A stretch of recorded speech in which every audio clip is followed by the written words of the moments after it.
Puji Tuhan, selamat pagi.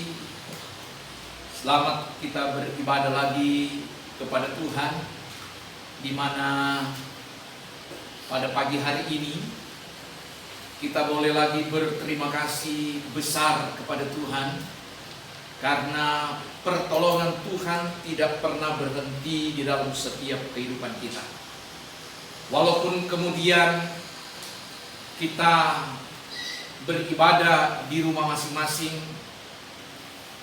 tetapi tidak mengurangi rasa hormat kita kepada Tuhan, rasa terima kasih kita kepada Tuhan, karena ibadah itu dapat dilakukan di mana saja, tanpa terbatas oleh gedung, tanpa terbatas oleh tempat. Ibadah itu tetap dilakukan dimanapun engkau pergi dan engkau berada. Dan kalau sampai hari ini kita ada sebagaimana adanya, dengan kesehatan yang cukup yang Tuhan berikan di dalam hidup kita, ini pertanda bahwa pertolongan Tuhan tidak pernah berhenti dalam hidup kita. Saudara-saudara yang dikasihi Tuhan, kita bersyukur kepada Tuhan juga bahwa pemerintah bangsa dan negara kita sangat peduli kepada rakyatnya. Oleh karenanya, sebagai rasa peduli bangsa dan negara kita, bahkan pemerintah kita kepada kita, tentunya kita sadar benar bahwa kita juga harus mengikuti sebuah kebijakan peraturan yang sudah ditetapkan pemerintah, supaya kemudian kita berbuat sesuatu bagi bangsa dan negara ini. Saudara-saudara yang dikasihi Tuhan, tentunya sebagai pemerintah, mereka berusaha memberikan peraturan itu demi sebuah hal supaya rakyatnya ada dalam lindungan dan keberkatan. Dan dengan peraturan itu kita coba memahami bahwa kita sebagai umat yang percaya kepada Tuhan, sebagai orang yang percaya kepada Tuhan, harus mematuhi semua peraturan yang dibuat oleh pemerintah.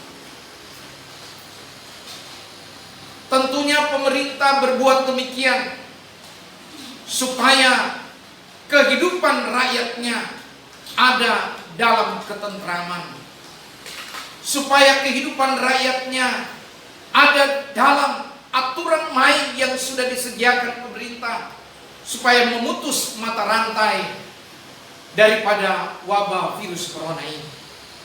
Nah, saudara-saudara, jangan lagi kita tanya apa yang bangsa dan negara dapat berikan kepada kita, tetapi tanya lagi dalam hatimu dan hatiku sebagai orang percaya, apa yang kita berikan kepada bangsa dan negara ini. Paling tidak kita mematuhi, kita mengerjakan, kita melakukan peraturan-peraturan yang sudah dibuat oleh bangsa ini, sudah dibuat oleh pemerintah ini. Paling tidak, ya, kita ikuti aturannya. Kita tidak boleh keluar kalau tidak perlu. Memakai masker kalau kemudian kita keluar di rumah untuk tujuan tertentu. Tetapi pastikan bahwa tujuan kita itu adalah tujuan yang benar, tujuan yang kemudian membawa manfaat. Kalau kemudian tidak ada tujuan yang baik, tidak ada tujuan yang tidak perlu, jangan kita keluar rumah. Itu peraturannya, itu himbauan pemerintah. Kita ikuti, kita lakukan. Nah, saya sebagai gembala sidang sedih kalau kemudian sebagai orang yang percaya, sebagai umat Tuhan yang percaya kepada Tuhan, sudah dikasih aturan, tetapi kita tidak lakukan. Saya sedih. Tapi saya bangga kepada saudara-saudara kalau kemudian peraturan-aturan yang dibuat pemerintah kita jalankan. Karena apa? Demi kepentingan kesehatan umat manusia, khususnya demi kepentingan daripada rakyat Indonesia. Berbuatlah sesuatu untuk bangsa ini. Berbuatlah sesuatu untuk bangsa ini. Paling tidak kita ikuti aturannya. Tapi kalau kemudian kita masih pamalawan, kalau kemudian kita tidak mengindahkan peraturan, saya mau tanya kepada kita, apa yang kita berikan kepada negara ini? Justru kita sama-sama terbeban buat bangsa dan negara ini. Demi kepentingan bukan kita pribadi, tetapi demi kepentingan untuk umat manusia. Dan itu ajaran Yesus. Itu ajaran Alkitabiah. Dan itu ajaran kebenaran. Nah, kalau kita mematuhi kebenaran firman Allah, berarti kita juga mematuhi peraturan Allah. Saya percaya, saya menghimbau sebagai gembala sidang, dimanapun saudara berada saat ini, ingat pesan saya, kita ikuti peraturan pemerintah. Saya terlalu yakin dan seyakin-yakin pemerintah negara Republik Indonesia itu berbuat sesuatu bagi bangsa dan negara dan rakyatnya. Mereka akan berbuat yang terbaik buat bangsa negara ini. Oleh karenanya, kalau sedemikian bangsa negara ini, bahkan pemerintah berusaha membuat yang terbaik, mari kita patuhi, kita taati, supaya kita adalah warga negara yang baik, warga negara yang taat, dan warga negara yang setia, dan warga negara yang mematuhi peraturan pemerintah. Baik, puji Tuhan, saudara-saudara yang dikasihi Tuhan, hari ini kita merayakan namanya Hari Kebangkitan Kristus Yesus. Saudara-saudara yang dikasihi Tuhan, tentunya kita berbangga sebagai orang yang percaya kepada Tuhan. Kalau kemudian kita bisa merayakan Hari Kebangkitan Kristus, ini ada tujuan yang mulia yang Allah kerjakan dalam setiap hidup manusia. Karena apa? Dia bangkit dari kematian. Mari kita melihat ayat pendukung kita dalam Kisah Rasul pasalnya yang ke-13. Kisah Rasul pasalnya yang ke-13, ayatnya yang ke-29 dan ayatnya yang ke-30. Demikian firman Tuhan. Tetapi Allah membangkitkan dia dari antara orang mati. Itu pasal ayatnya yang ke-30. Kita baca bersama-sama di dalam Alkitab kita, di rumah kita masing-masing, ayatnya yang ke-29 dan ayatnya yang ke-30. Dan setelah mereka menggenapi segala sesuatu yang ada tertulis tentang dia, mereka menurunkan dia dari kayu salib, lalu membaringkannya dalam kubur. 30. Tetapi Allah membangkitkan dia dari antara orang mati. Jelas bahwa Yesus bangkit dari antara orang mati.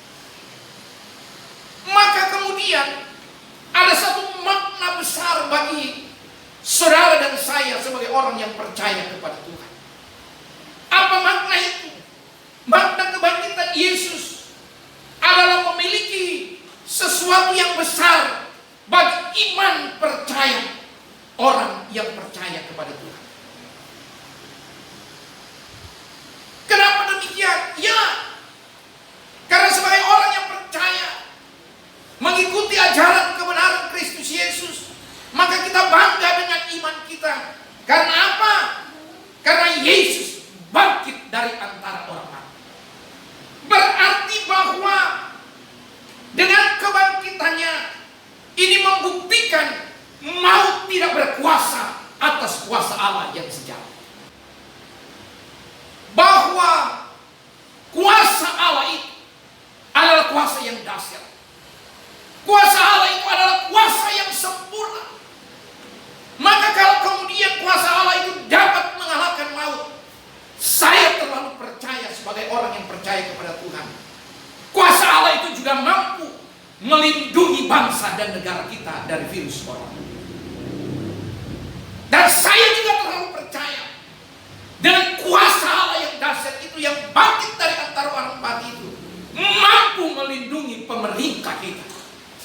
dan mampu melindungi saudara dan saya dimanapun engkau pergi dan engkau berada.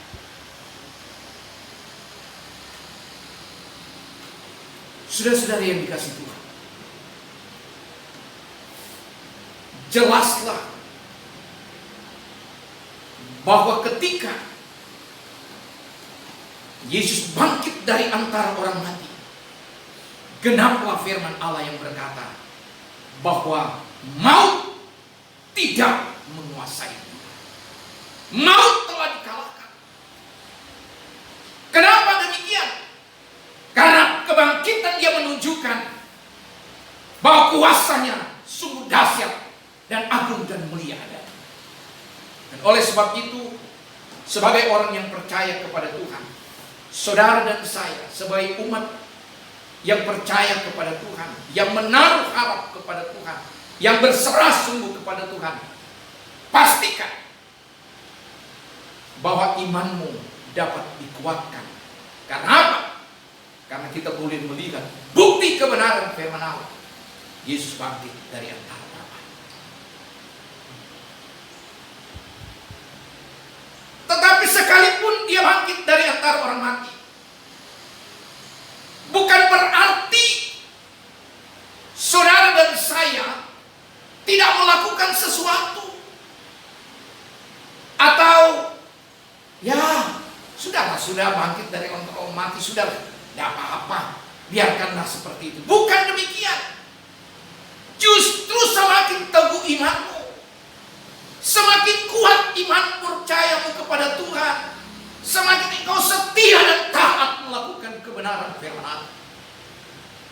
Justru di saat demikian kita mengerti kebangkitan Kristus. Kita justru lebih sungguh-sungguh karena Allah kita adalah Allah yang sempurna. Allah kita adalah Allah yang dahsyat. Ingat baik-baik, pada waktu Yesus mati, itu karena dia menginginkan supaya manusia dapat hidup dan diselamatkan. Dia menjalani hal tersebut karena memang ketetapan Allah dia harus jalani. Dan sesungguhnya kalau kita sadar, kita sebenarnya yang harus menanggung itu. Tetapi karena Allah mengasihi umat manusia,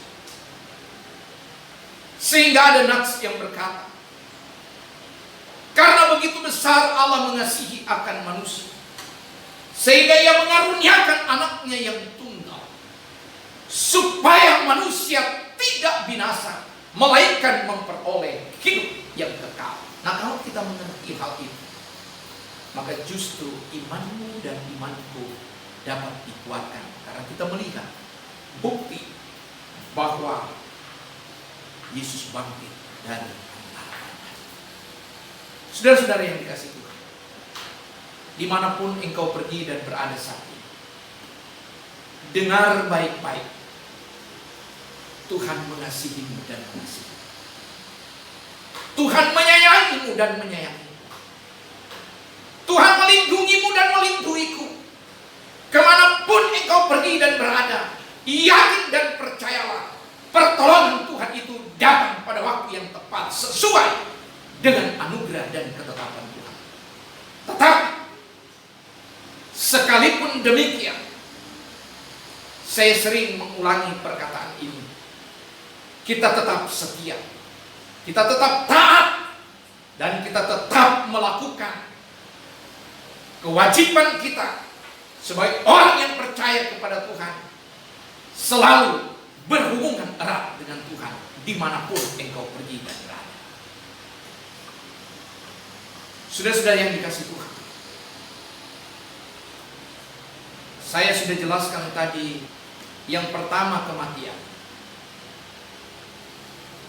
yang kedua kebangkitan, dan yang ketiga kenaikan yang di sorga, dan keempat kedatangan yang kembali. Saudara-saudara,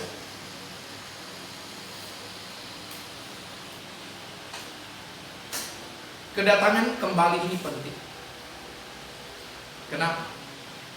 Karena kedatangan kembali ini menunjukkan Allah bertanggung jawab dalam hidup. Dia tanggung jawab. Dia akan datang kembali. Nah, kedatangan kembali ini memerlukan proses di dalam hidup manusia. Adakah manusia itu tetap taat dan setia menunggu kedatangan?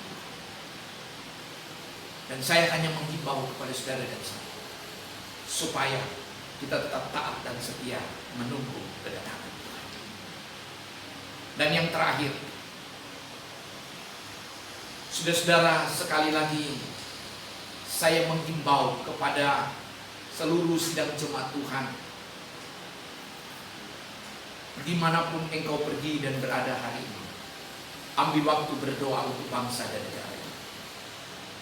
Berdoa untuk pemerintah, berdoa untuk keselamatan bangsa dan negara, berdoa untuk pemerintah, berdoa untuk sidang jemaat Tuhan, dan berdoa juga untuk seluruh rakyat Indonesia. Ambil waktumu, ambil bagianmu, lakukan apa yang menjadi bagianmu. Biarkan pemerintah ini melakukan bagiannya, dan biarkan kita melakukan bagian kita.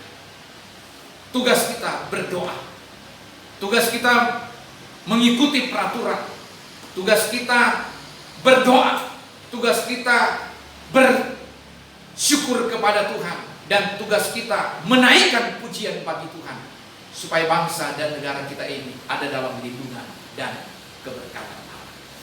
Puji Tuhan. Sampai di sini firman Tuhan. Tuhan Yesus memberkati kita sekalian.